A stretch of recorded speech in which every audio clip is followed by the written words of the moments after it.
The very public murder of Lee Rigby was one that shocked this entire country to its core. I still remember the news very vividly. Everyone was talking about this young British Army soldier that had just been murdered in the middle of the street in broad daylight in one of the most vicious ways.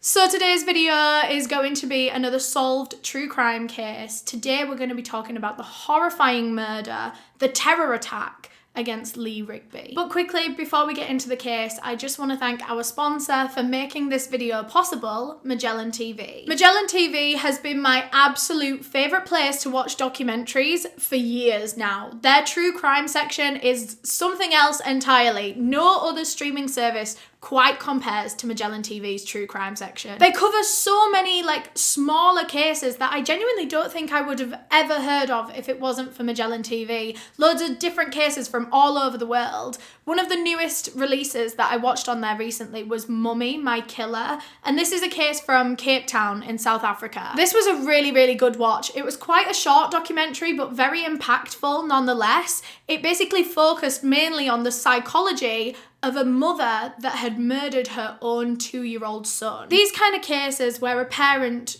kills their own child, their own offspring, are some of the most harrowing, yet also some of the most morbidly interesting, because humans are literally wired to try to protect themselves and their offspring. It's against our instinct to kill your own child. So I always find it very interesting, the psychology behind these kind of cases and what actually led to the parent doing that. I'm not going to tell you much more about that documentary because I want you to be able to go and watch it yourself and get as much out of it as what I did. But that documentary, highly recommend, along with so many others on Magellan TV. You can watch on pretty much any device that you have, and it's completely ad-free as well, so you won't be interrupted at any point while you're watching your documentaries. Not only that, but they also add between 15 and 20 hours of content every single week. So you're never going to get bored. There's always something new to watch on there. And they are very kindly giving you guys a special offer. When you click the link down below in the description of this video, you'll get a month free trial to kick off your subscription. So thank you so much to Magellan TV for that discount and for sponsoring this video. Before we get into this case, I do just want to give my usual disclaimer that I mean absolutely no disrespect to anyone that I talk about in this video. This video is for educational purposes, and everything that I'm about to say is just information that I have found on the internet and I'm compiling into one video. There are some major content warnings for this video. Today we're going to be talking about a terror attack. That is what this case is. It was a terror attack in the streets of London. It's very, very harrowing. We're going to be talking about a lot of racism, a lot of Islamophobia actually came out of this, so that's a very prevalent theme. There's also a brief mention of sexual assault, but the main content warnings here, racism and Islamophobia. If any of that is something that you feel like you can't watch right now, I completely understand. Please click out of this video now, and hopefully I'll get to see you again in a different video at some other point, but look after yourself. All that being said, let's get into the case. So today's case takes place in London in England in 2013. But actually first, let's go back to 1987 when our victim, Lee Rigby, was born. He was actually born Lee James McClure? Don't know how you pronounce that name, but he was born under a different name on July 4th, 1987 in Manchester. His parents were named Phil McClure and Lynn Rigby. That name really trips me up, I'm sorry. His parents actually separated while Lee was still very young, I think only a few years into his life, and his mother actually ended up finding a new man named Ian who had 5 children of his own already, 5 girls I think, and they kind of brought this whole family together and they were really happy. Ian loved Lee, treated him as his own son, and actually when Lynn and Ian got married, they all decided the whole family was going to take Lynn's surname, Rigby, Lynn Rigby, and so her husband became Ian Rigby, and Lee actually changed his name to Lee Rigby. But yeah, this was a very happy family from what I could find in my research. Ian adored Lee, Lee adored Ian. He liked having a father figure around him again, and everyone was really happy. Lee was a very happy child growing up. And right from when he was a kid, he had this dream, right? He wanted to be in the army one day. And he was going to get it. There was no two ways about it. He started working towards that goal from being a child, like a little kid, he was like, I'm going to be a soldier one day. And eventually it became a reality. In 2005, when Lee Rigby was 18 years old, he joined the army. Well, actually, he started his training at 18 years old. I don't actually know the process of like joining the army, but he was in it by age 18 and he was loving it. It was everything that he'd expected it to be as he was growing up. It was everything he dreamed of, really. And he really thrived there. Like, he got on with all of his army friends. They all nicknamed him Riggers. Yeah, he had a lot of friends. He had no trouble settling in there. He picked up drumming as well at one point so that he could be in the parades where they all like march and play the drums. And around the same time that he joined the army, when he was like 18 years old, Lee actually met a girl named Rebecca, and he fell head over heels in love with this girl, and within 2 years they were married. Over the coming years, as Lee was in the army, he was being stationed in different places. He was flying everywhere. He was in Cyprus, Germany, Afghanistan, and then eventually he was brought back to London, where he was kind of more permanently based. He took on ceremonial duties at the Tower of London. So he was one of those, like, he was one of the beefeaters. He was in that iconic, like, big fluffy hat and everything. He was one of those guys. He was a guard. And he was really enjoying kind of a bit more of a settled life now. He was still in the army. He was still, you know, in that career, but he just wasn't like out in different countries on the front lines and whatever. Now he could have a bit more of a settled life at home with his family, with his wife Rebecca, and actually within a couple of years of him being stationed in London, the two of them fell pregnant with a baby. In 2011, Rebecca gave birth to their first son together named Jack Rigby. And Lee was just over the moon with this life that he was creating for himself. He had the job of his dreams, he had the wife of his dreams, and now he had a beautiful baby boy. He had his first son. But not everything in Lee's life was, you know, all sunshine and roses, because you've got to imagine with a job like what he had, literally going away and fighting on the front lines, he saw a lot of traumatic stuff in his time. He'd been through a lot. His friends had been through a lot. So much so that Lee decided he wanted to do something about it. He wanted to do something because he knew that he was quite lucky in that he hadn't had too much of a traumatic experience. He hadn't been physically injured out at war, like severely anyway, not that I know of. He was lucky, but there were a lot of men just like him that hadn't been so lucky. There were men coming back with PTSD, there were men coming back disabled, severely injured, and he wanted to help out. He wanted to help his brothers. And so he started working alongside the charity Help for Heroes. Help for Heroes is a UK charity that basically offers support to members of the armed services that have struggled away at war. You know, maybe they've got mental illness now, mental health issues. Maybe they are severely injured or disabled. It helps their families as well to help them in the aftermath of their service. It's a very necessary charity and they do a lot of great work. And Lee thought that too. It was a charity that he held very, very close to his heart. He was very passionate about working with Help for Heroes. So he was always showing his support for them. He was always raising awareness with them, sometimes fundraising with them. He had this hoodie, this Help for Heroes hoodie that he used to wear like a lot of the time actually. But yeah, at this point in his life, Lee was in his early 20s and to be fair, things were still going really well for him. He had this wonderful family, he had this wonderful job, he was working alongside a charity that he was very passionate about. He was just, you know, he was happy at this point.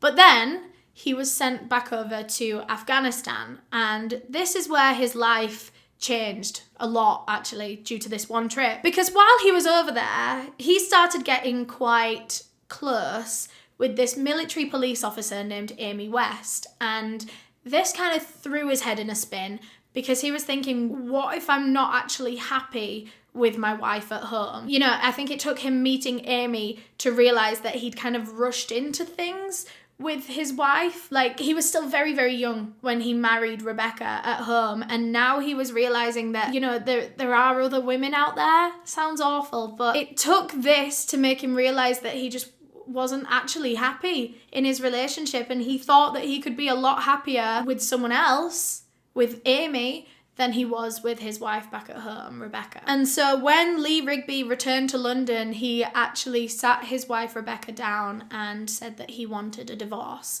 He left his wife I think he was still in his son's life, but he ended up getting with Amy West. Of course, Rebecca was heartbroken. She didn't see this coming. Of course not. She thought they were so happy and they had a great life, and it's just it's a sad situation, isn't it? When one person is still very much in that relationship, they're very happy, but the other person is not. And there's nothing you can do about that. And she knew that, and she just had to accept that their marriage, their family was over. And so now Lee was with Amy West, and their relationship was progressing very quickly. And actually, by February of 2013, the two of them were engaged to be married. So at this point, Lee is back in London, but Amy is actually still over in Afghanistan. And they are trying to plan their wedding because they do want to get married as soon as. But it's kind of hard. They're 3,000 miles apart from each other. I nearly just said 3 miles. A lot more than that. So yeah, they're trying to plan this wedding from 3,000 miles apart, and the only way that they can really do it is Lee would be at home and he would go in the shops and buy all these different wedding magazines, and he would like highlight and circle all the things that he liked, and then he would mail these magazines over to Amy in Afghanistan so that she could look at them, and then they could kind of work together on deciding what they wanted for the wedding. And Lee was still very young at this point. He was about 25, which is very young to be going through your second marriage. And he knew that, but he also said he just had this gut feeling about it. Like, he just knew that this was right. As soon as he met Amy, he knew that the situation that he was in was the wrong one, and that this was the right one. She was the one for him.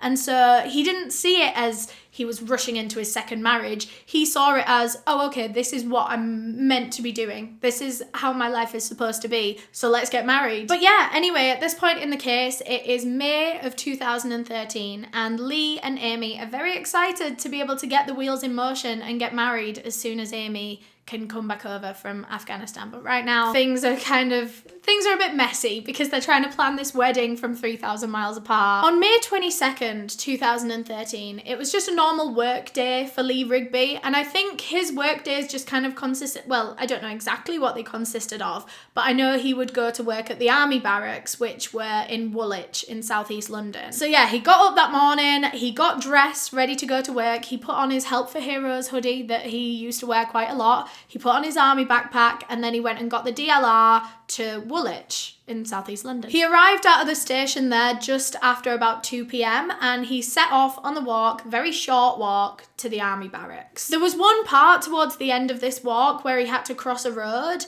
and this road was pretty quiet, and so he just went ahead, started walking across the road, and then all of a sudden he was hit by a car. And when I say he was hit by a car, it wasn't because he crossed in the wrong place. It wasn't because he wasn't looking when he crossed the road. He was, and he started crossing that road very safely. But what this car did was intentionally swerve and purposefully hit Lee Rigby. There's CCTV footage of this happening. Lee was well out of the way of the car. He wouldn't have been hit. But then this Vauxhall going like 30, 40 miles an hour swerves and intentionally knocks Lee to the ground. The car hit Lee from behind. He didn't see it coming. He didn't have time to jump out of the way or defend himself or anything. And now he is on the ground in the middle of the road. All of a sudden, this Vauxhall, this car that had just hit him, both of the doors swing open, the passenger door and the driver door, and two men jump out and run straight over to Lee. Now, all these passers-by, because this was quite not a busy street, but it was a populated street. It was the middle of the day, 2 p.m, broad daylight. There were people there that witnessed this. And as soon as these men jumped out of the car and ran to Lee, everyone was thinking, oh, good, they're going to help him. You know, they didn't mean to hit him and now they're going to get him some help. They were wrong. Those men jumped out of that car to continue attacking Lee. That was why they'd hit him with the car in the first place, to get him down onto the ground so that they could jump out and do even worse. Once these men approached Lee, who was laying pretty motionless on the ground at this point, the two of them grabbed a knife from their pocket, each, both of them, and they started frenzied stabbing Lee Rigby in the middle of the street in front of all these people. After a little while of this, both men actually swapped weapons. They were both carrying a spare weapon. One of them pulled out a revolver, a gun, and one of them pulled out a meat cleaver And they just continued attacking Lee. In fact, the man that had pulled out the meat cleaver was aiming for Lee's neck. He was hacking at his neck, trying to behead him, trying to decapitate him in the middle of the road in front of all these people. And by now, this was like attracting a lot of very shocked, terrified witnesses. I mean, the car was literally stopped in the middle of the road, so it's causing a traffic pile-up behind.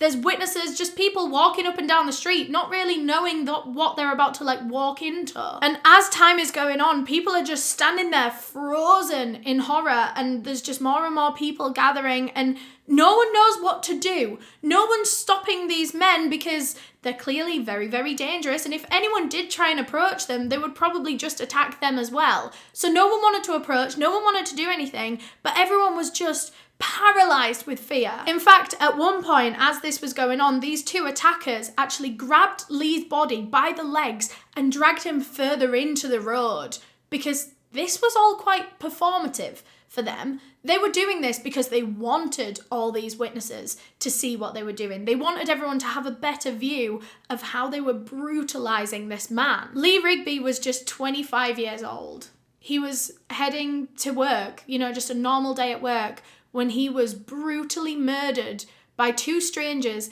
in the middle of the road in broad daylight. And now that Lee was actually dead, these two attackers had kind of stopped what they were doing, and now they were just like pacing around the street. They were talking to each other. They were shouting to witnesses. I don't really know what they were shouting, but it was a really odd thing to try to explain. They didn't seem dangerous though at this point in time. They were just kind of performing because they wanted everyone to see what they'd just done. The best way that I can think to describe the way that these attackers were acting right now is that they were putting on a show.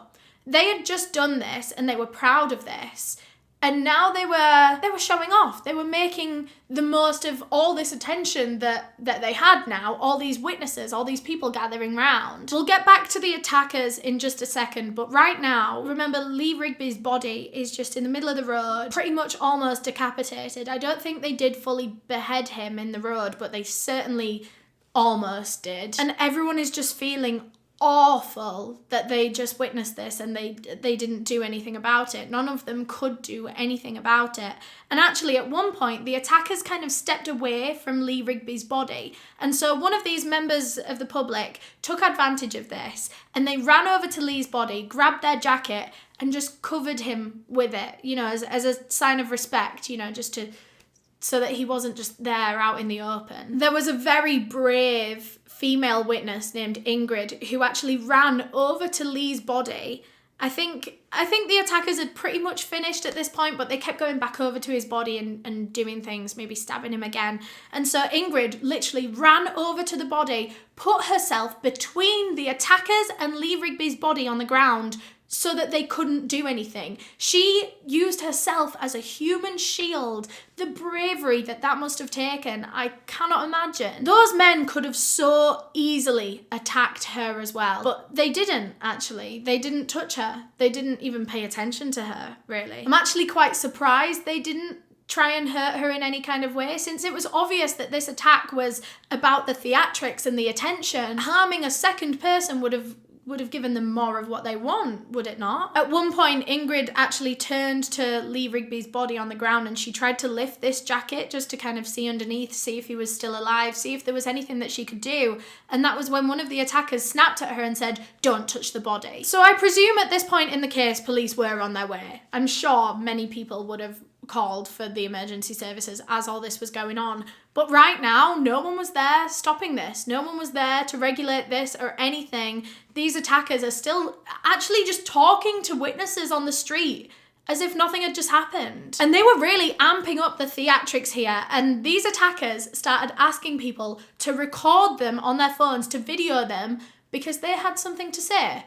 They had a speech to make, and I've actually got quotes from it right here. So there's footage of one of the attackers saying this on camera. "The only reason we have killed this man today is because Muslims are dying daily by British soldiers.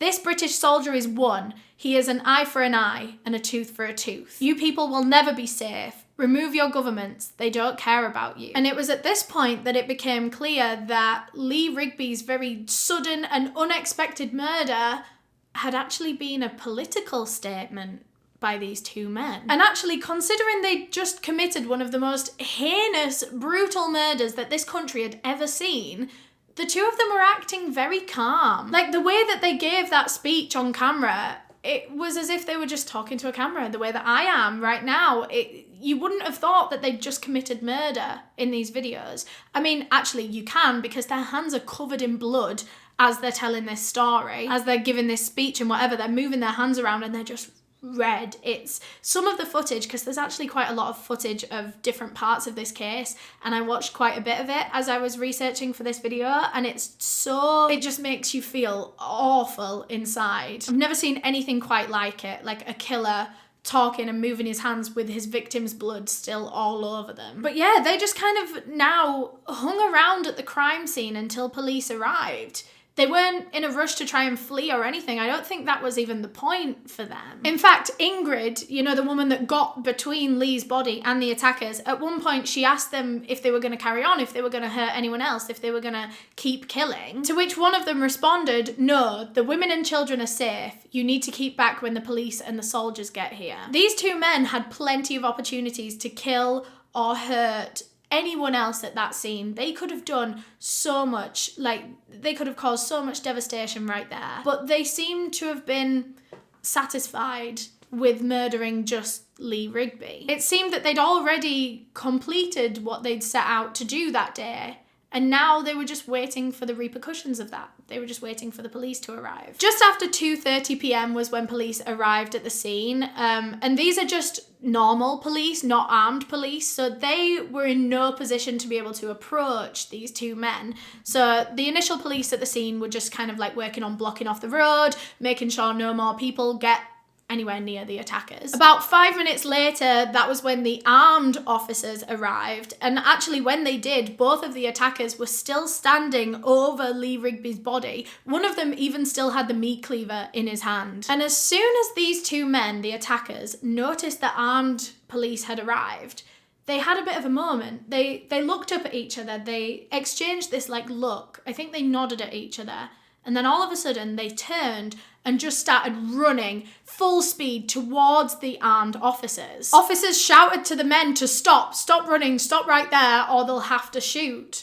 But the men didn't listen. They just kept running straight towards them, and the officers had no choice but to shoot at these two men. They managed to hit both of the men in the shoulder, because UK police don't shoot to kill, they shoot to disarm. So basically they just wanted to get these men down on the ground. They just wanted to injure them so that they could then run over. As soon as these men were shot in the shoulder, they fell to the ground, and police actually ran over and started administering emergency first aid, because they're not trying to kill these men. They're just trying to make the situation safe. After a few minutes, an ambulance arrived at the scene that transported both of the attackers to hospital, and that is where we learn the identity of Lee Rigby's murderers. The first of which was 29-year-old Michael Adeboye, and the other was the much younger 22-year-old Michael Adeboye. Because both of our killers are named Michael, I'm going to be referring to them with their last name. So Michael Adeboye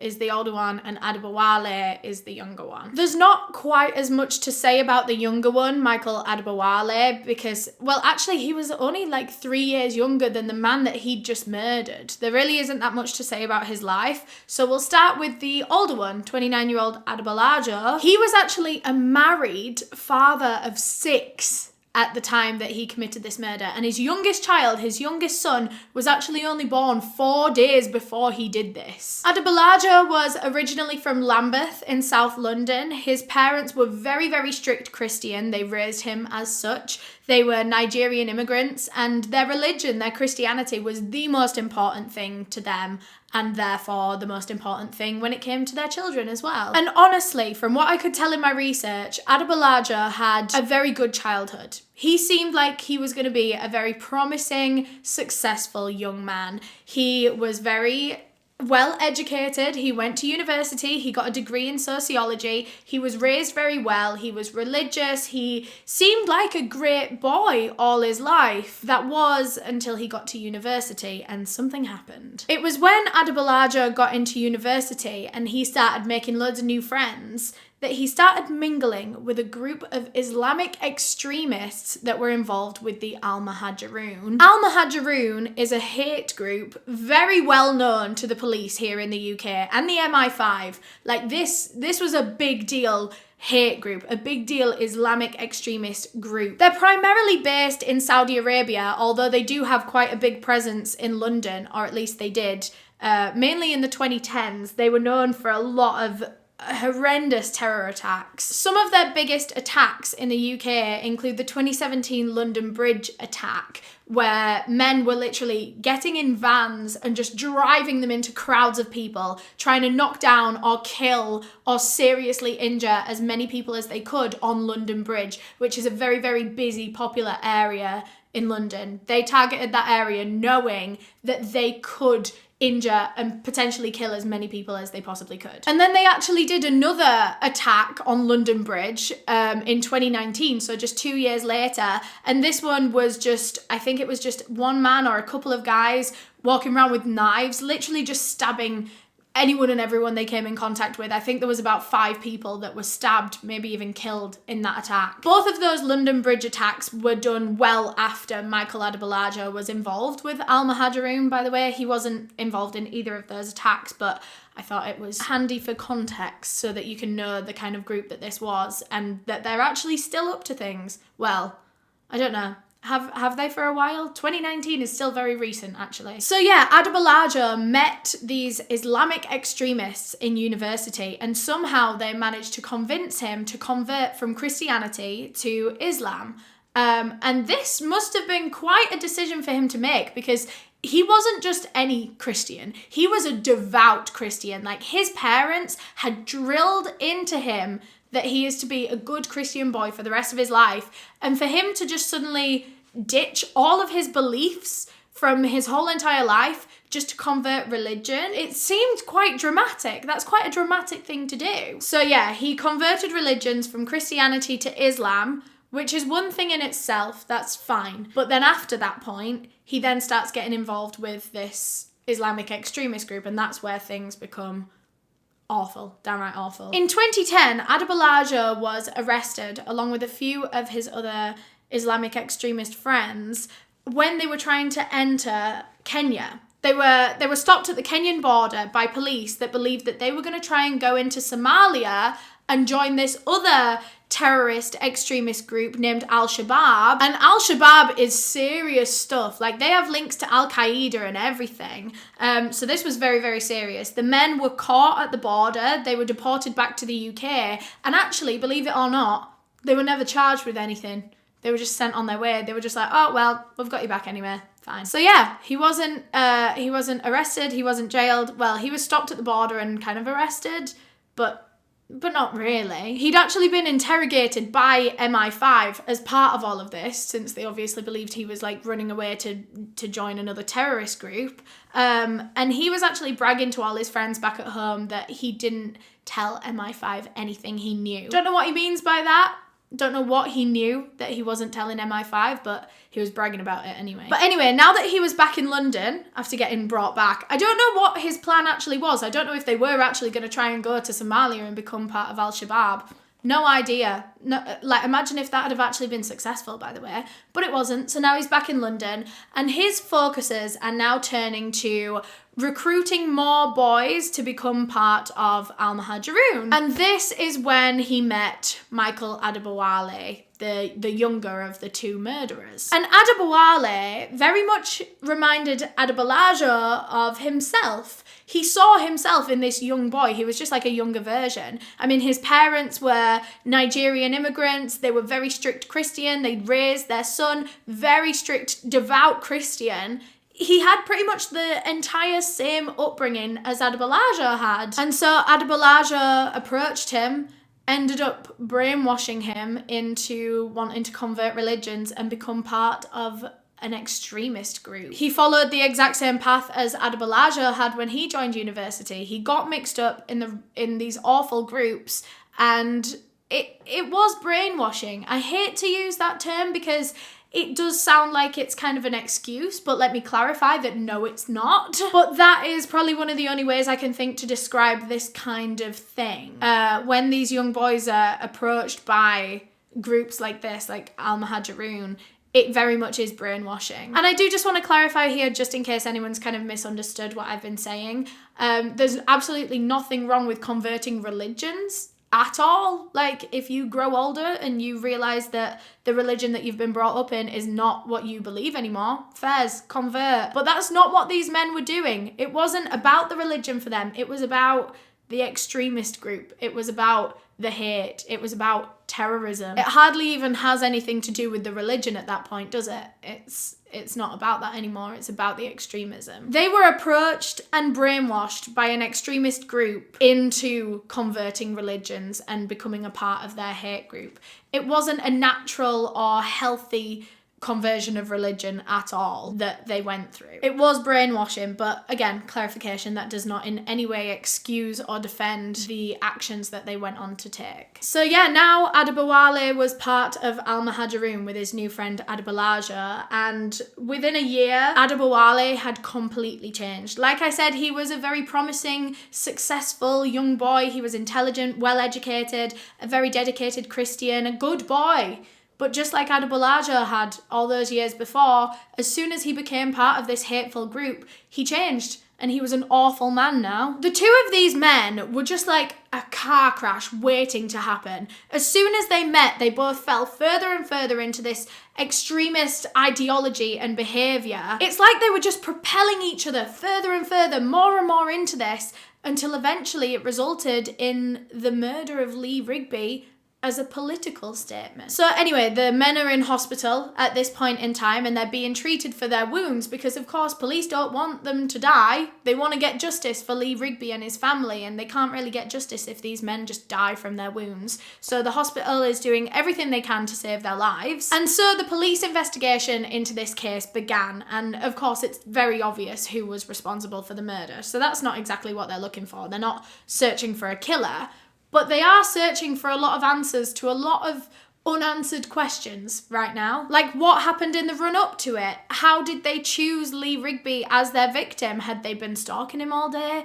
Had they chosen him at the very last minute? Like, police had a lot of questions as to how and why this even came about. So police started by collecting all the CCTV footage that they possibly could from the street where this murder took place, and there was a lot of it, because the killers had made absolutely no attempt to conceal this murder at all. It was done in the middle of the street, in broad daylight, loads of shops around, so there was a lot of footage of it. And this is exactly what the killers wanted, to be fair, because this was a political statement. They wanted as many people as possible to see it. They wanted it to be broadcasted. They wanted there to be footage of it. They were doing this for shock value, in order to spread their message. But anyway, now that they've got this CCTV footage, police were actually able to work backwards from the murder, and so they could see the sequence of events leading up to it, so that they could see how the men were acting, how they went about this. And police actually managed to go almost like 24 hours before this murder. They were able to trace these men for 24 hours before. So the day before they actually committed the murder, on May 21st, both of the men were seen in an Argos store in Lewisham buying knives.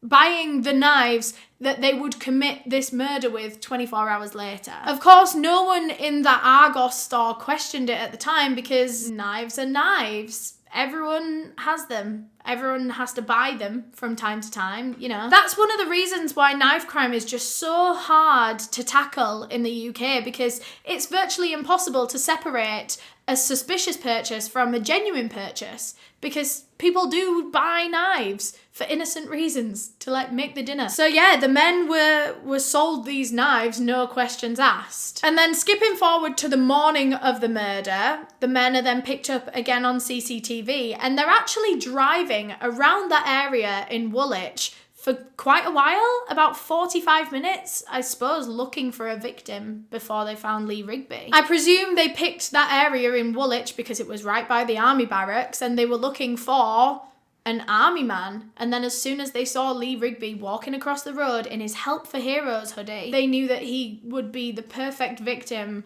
to be able to make this political statement. The car was actually parked up when Lee Rigby first walked by, and then I presume the men saw him just as he got in ahead of them, and that was when the car started moving again. They turned on the car, started driving towards him, and then as he was crossing the road, that was when they sped up, swerved, and hit him to the ground. Literally, within a matter of seconds, these men had seen Lee Rigby, decided he was their victim, they were gonna murder him, and then they hit him with the car, and 2 minutes later, Lee Rigby would be dead. That's how fast all of this happened. And police noted very early on in this investigation that this attack, the murder of Lee Rigby, was very al-Muhajirun-esque, if you'll take that description. Because al-Muhajirun are known for committing rather simple yet deadly attacks. They don't overthink things, they don't overplan things, they don't do these big, grand attacks. Instead, they do these smaller ones on the street that are harder for police to predict or anticipate, and therefore harder to stop. It's just like the attacks on London Bridge, where someone just got in a van and just started driving into crowds, or where someone just took out a knife and started stabbing people. You can't predict that. So it's easy for these people to get this attack over and done with, and then by the time police arrive, that's when they start spreading this political message that they have. So anyway, in this investigation, police were working very closely with a lot of the witnesses that were there on the street that day. In particular, they spoke with a woman named Amanda, who actually had a conversation with one of the attackers. It was actually Adeboye, the older of the two men, had handed this woman a letter that was addressed to "my beloved children." Now, I don't know if that is meant in a literal sense, because he was a father of 6, so maybe it was a letter to his children, but a lot of people have said maybe "my beloved children" means more like "my followers," like people that look up to me, kind of thing. Because the letter was essentially just Adeboye telling other extremists, other followers of his, potentially, that they should just seek revenge, just like he did. They should become a martyr for what they believe in and die for what they believe in and commit something horrific like what he's done. He's telling other people to follow in his footsteps. I actually have a quote from it here. It says, "If you find yourself curious as to why carnage is reaching your own towns, then know it is simply retaliation for your oppression in our towns." He's basically reiterating that he is committing this attack, he is murdering Lee Rigby in retaliation for the British Army going over to Muslim countries and murdering Muslims in their own country. He's saying, that's what I'm doing here now. I am coming to Britain and I am murdering a British man in his country, just like what you're doing to people over there. In the days after the murder, police started investigating the possibility that maybe there were more people involved in this. Maybe it wasn't just the plan of these two men and they carried it out all by themselves. Maybe they were the ones that carried it out, but who knows? It could have been planned by loads of people. This could have been a group-wide plan. So police ended up searching 5 different houses in London, 1 house in Lincolnshire. They arrested 8 people in connection with it, but in the end, they dropped all of that and concluded that it actually was just Adeboye and Adeboye that came up with this plan and carried it out all by themselves with no help. So now that police had quite a good idea of what had gone on and what planning had gone into it and stuff like that, they wanted to speak with these 2 men, but right now, at this point in the case, they were still being treated in hospital for their gunshot wounds. So really, all police could do was just wait until they could speak to them. The first of the 2 men to be discharged 6 days after the murder was the younger one, Michael Adeboye. He was transported directly from the hospital to the police station, where immediately he was arrested on charges of the actual murder and also possession of a firearm. And I think they actually didn't question him for a little while. I think they waited until 3 days later when Adeboye was also discharged from hospital. He was taken to the police station, he was charged with things too, and now the interrogation began. Both men were put in separate rooms, I think separate police stations completely, and they were interrogated completely separately because police were kind of hoping that they might rat each other out. So they didn't let them have any kind of contact at all. The 2 of these men hadn't seen or spoken to each other literally since they committed the murder. Oh, and one thing I actually forgot to mention, and I feel like I probably should include it here, is that at this point in the time in the case, I don't think they'd actually even identified Lee Rigby's body. Because this attack had been so brutal, his body wasn't recognizable, was not physically identifiable. He actually had to be transported to a morgue and then identified there through dental records. So it wasn't until I think a week later that we finally learned of the name Lee Rigby. Anyway, sorry, back to the police interrogations.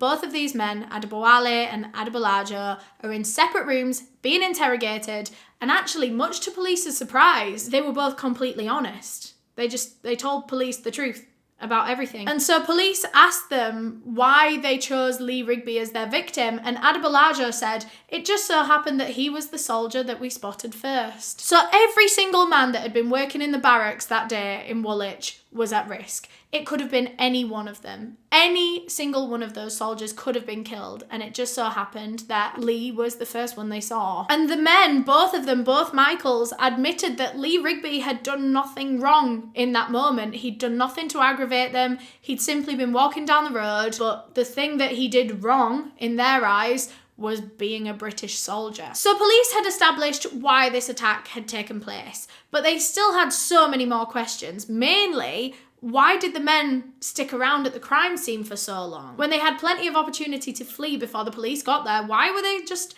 still sticking around when they knew they were going to be arrested? And they said that it was because they were hoping police would kill them. That's actually why, in that moment, when they noticed armed guards had got there, armed police had got there, they looked at each other, nodded, and started running towards the police officers because they thought that police officers were just going to open fire on them and kill them. That's what they wanted. They wanted to be killed straight after committing this attack because they wanted to be martyrs. They were hoping that they were just going to die at the scene and then not have to face any consequences. And then they would be regarded as heroes in the Al-Muhajiroon because they'd died for what they believed in. And I guess this kind of explains that letter that Adeboye handed to a witness that was addressed to my beloved children or whatever. That must have been a suicide note. He thought he was going to die. He thought that that note was going to be his legacy, or like the last thing that they heard of him.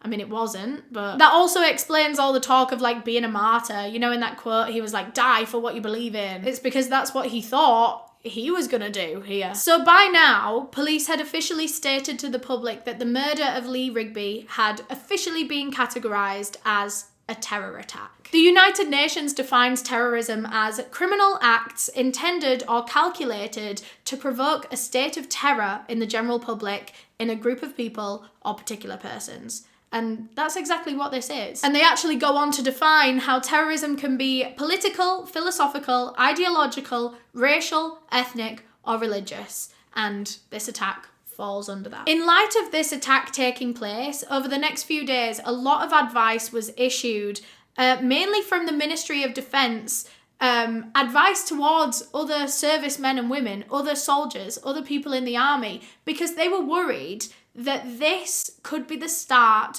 of a lot of similar attacks or copycat killings. So they were trying to protect servicemen and women. They were telling them, don't wear your uniform out in public. Don't wear your Help for Heroes hoodies. Don't identify, try not to be identifiable as being in the service. But as soon as this advice was issued by the Ministry of Defence, the newspapers got hold of it, the media, the tabloids, and this is where things get problematic and actually just downright disgusting. The media began essentially blaming the Muslim community as a whole for this attack, for this murder. They were not blaming those two sick, twisted individuals that did it.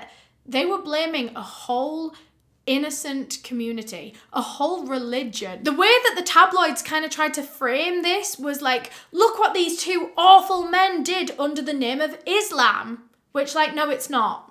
It's not really got anything to do with Islam, has it? It's got everything to do with Al-Muhajiroon. It was under the name of Al-Muhajiroon, not Islam as a whole. The men's beliefs were just so insanely warped by this extremist group that they didn't even resemble the views of the rest of the Muslim community anymore. They weren't the same thing at all. And tragically, the way that this case was reported, I think it was reported awfully, clearly, obviously, with the media blaming the Muslim community as a whole. But because of that, this led to a huge increase in hate crimes towards Muslims all over the UK, mainly in London, but everywhere. As a whole, Islam is an incredibly peaceful religion. They have a focus on prayer and giving to those in need. They are not a violent religion at all. And to say that these two men are an accurate representation of Islam would be an insult to Muslim people everywhere, because they are not. They're not. They were extremists. They weren't part of that community. They would not have been accepted into that community. But the newspapers here in the UK print whatever the public want to hear, I think. And the public wanted someone to blame for this. And sadly, that blame fell on a whole community of innocent people that are simply just worshipping their own religion, minding their own business, and being dragged into this by some awful extremists that have nothing to do with the rest of the Muslim community. In the first 5 days after Lee Rigby's murder, an anti-racism group named Hope Not Hate reported 193 incidents of Islamophobia, and 10 different mosques were also targeted as part of this Islamophobia. This included multiple incidents of vandalism towards Muslim-owned businesses. There were so many reports of hijabi women having their headscarves literally forcibly removed off their head in public, which is awful. The hijabi is literally worn by women to maintain their modesty around unrelated men. And so for that to be forcibly removed is such...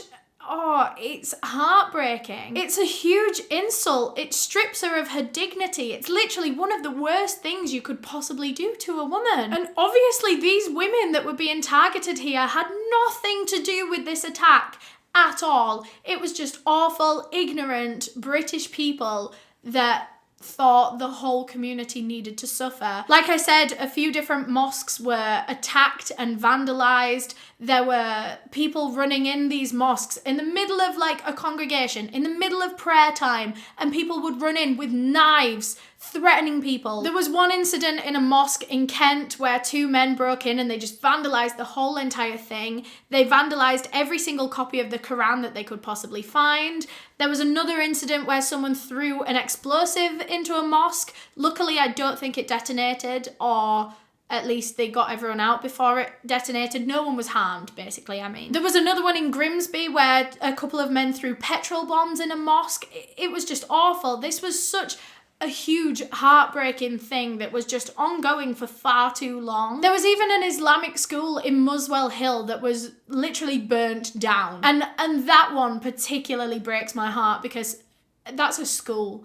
That's kids, children. You are setting fire to those children. Oh my God. What have those children done? They probably don't even know that this attack even took place because they're children. It's just heartbreaking how the whole Muslim community in the UK had to suffer at the hands of just ignorant British people that can't tell an extremist from an innocent child in a school. How stupid is that to target a school? How stupid is it to target anything here in response to this?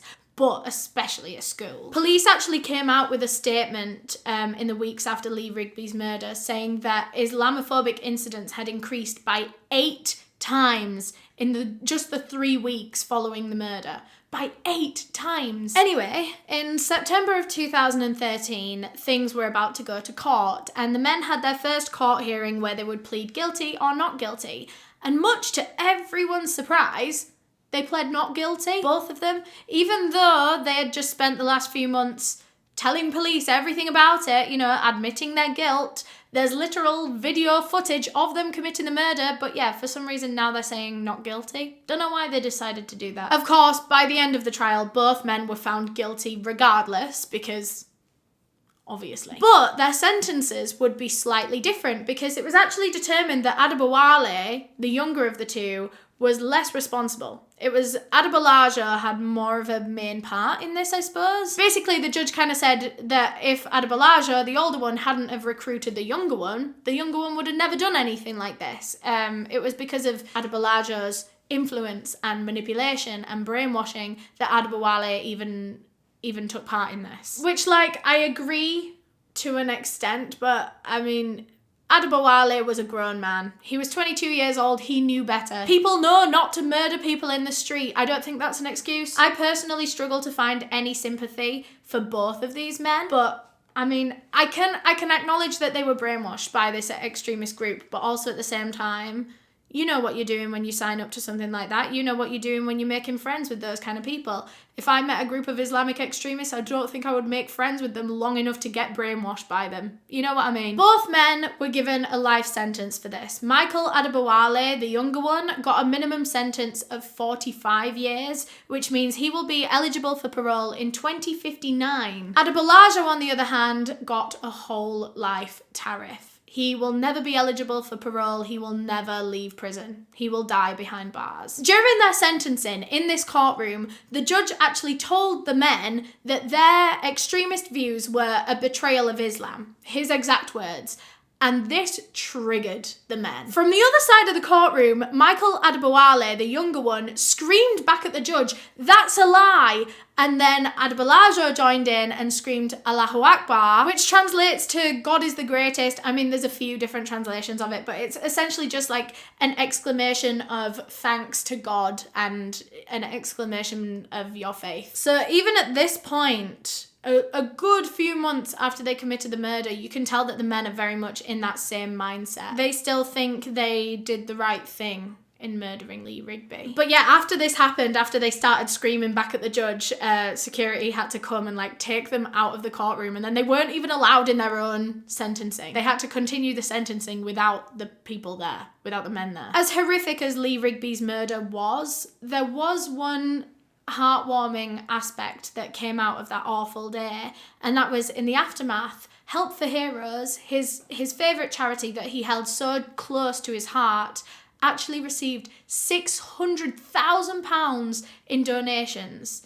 in Lee Rigby's memory. It's one of those where you just wish there was a way for Lee to know what had come out of this. You know what I mean? Like, if he could have known that that happened in the aftermath of this, I can tell he would just be so happy. His heart would be glowing at the thought of £600,000 helping so many people. I imagine they did a lot with that, which it's heartbreaking that something like this had to happen for them to get £600,000 in funding, but I imagine it was life-changing for so many people. Quite an odd note to end this case on, actually. In 2018, one of the killers actually decided he would like to apologise for what he'd done. Michael Adeboye, the younger of the two, realised that he had been brainwashed by this extremist group, and he actually wrote to Lee Rigby's family to apologise. I don't think the family ever wrote back to him, but Lynn Rigby has made a statement saying that, quite frankly, she just doesn't really care. And I don't blame her. You know, she doesn't accept his apology. She reiterated that she will never forgive him. You know, that's her choice to make. Those men did something absolutely awful and unforgivable for no reason, for a political statement. She doesn't have to forgive them. I don't think anyone does. But yeah, that is all I have for this case. Thank you so much for watching. And thanks again to Magellan TV for sponsoring this video. Remember, you can get a month free trial when you sign up using the link down below in the description. A huge thank you to all of my channel members for supporting the channel and helping me decide the cases that I cover. All of my tier 2 members are on screen right now, so thank you so much. If you want to become a channel member, you can click the join button down below. But yeah, thank you so much for watching this video. If you enjoyed it, please leave a thumbs up down below, because that would kind of help it in the algorithm and stuff like that. If you want to watch another one of my videos, I'll link you one right here, or if you want to subscribe to my channel, you can click this circle here, because I make true crime videos all the time. Okay, bye! See you in the next one!